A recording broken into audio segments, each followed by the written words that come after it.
ചെറ്റത്തരം കാണിക്കുന്നതിനും പ്രവർത്തിക്കുന്നതിനൊക്കെ ഒരു അതിരുണ്ട്. സ്വന്തം മരുമകളാണെന്നുള്ളത് പോട്ടെ, ഒരു പെൺകുട്ടിയുടെ ജീവിതമാണ് താൻ തകർക്കാൻ ശ്രമിക്കുന്നത്. ശ്രമിക്കുമെടാ, അവളുടെ കല്യാണം മുടക്കാൻ ശ്രമിക്കുമെടാ. നീയും അവളും കാരണം എനിക്ക് നല്ലൊരു ബിസിനസ്സാണ് നഷ്ടപ്പെട്ടത്.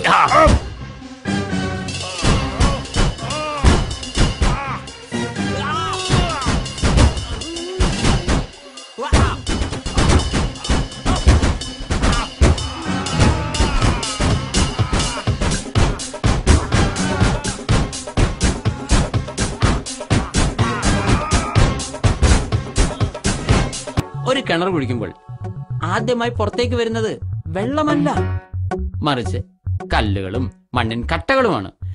ചിലയിടത്ത് 30 അടിയിൽ വെള്ളം കിട്ടും, ചിലയിടത്ത് 60 അടി. തീർച്ചയായും എല്ലാ മണ്ണിന്റെ ഇടയിലും വെള്ളമുണ്ട്. You are correct. ഞാനൊരു രാഷ്ട്രീയക്കാരനാണ്, നമുക്ക് വീട് കാണാം. രാഷ്ട്രീയം നല്ലതാണ്, പക്ഷെ നിന്നെപ്പോലുള്ള ചെറ്റകൾ അതിനെ മലിനമാക്കി. ചന്ദനത്തടിഞ്ഞു നോക്കുന്ന കഴുതയ്ക്ക് അതിന്റെ കനമേ അറിയൂ, ആ ചന്ദനത്തിന്റെ സുഗന്ധം അറിയില്ല. അതുകൊണ്ട് വീണ്ടും കാണാവുന്നല്ല, വീണ്ടും കണ്ടിരിക്കുന്നു പറ.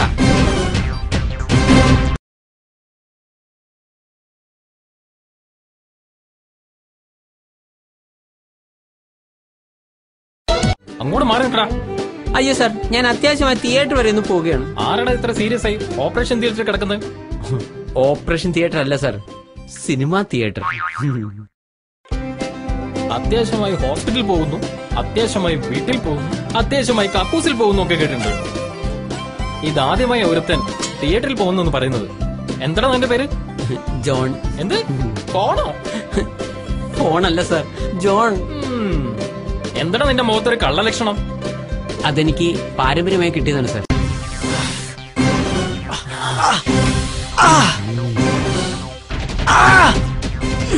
ഒരു പട്ടിക്ക് അതിന്റെ വാല് കൊണ്ട് നാണം മറയ്ക്കാനാകില്ല. നീ വലിയവനാകാം എന്ന് കരുതി ഞാൻ ചെറിയവനാണെന്നുള്ള അർത്ഥമില്ല. ജീവിതത്തിൽ ഒരുത്തിന് ആദ്യമായിട്ടാണ് എന്റെ മേൽ കൈവെക്കുന്നത്. നിന്നെ ഞാൻ കരയിക്കും. ഒരു കോഴിയുടെ നിറം കറുപ്പാണെന്ന് കരുതി അതിടുന്ന മുട്ടയുടെ നിറം കറുപ്പാണെന്ന് തെറ്റിദ്ധരിക്കരുത്. എന്റെ മൂക്കിലൂടെ എത്ര കാലം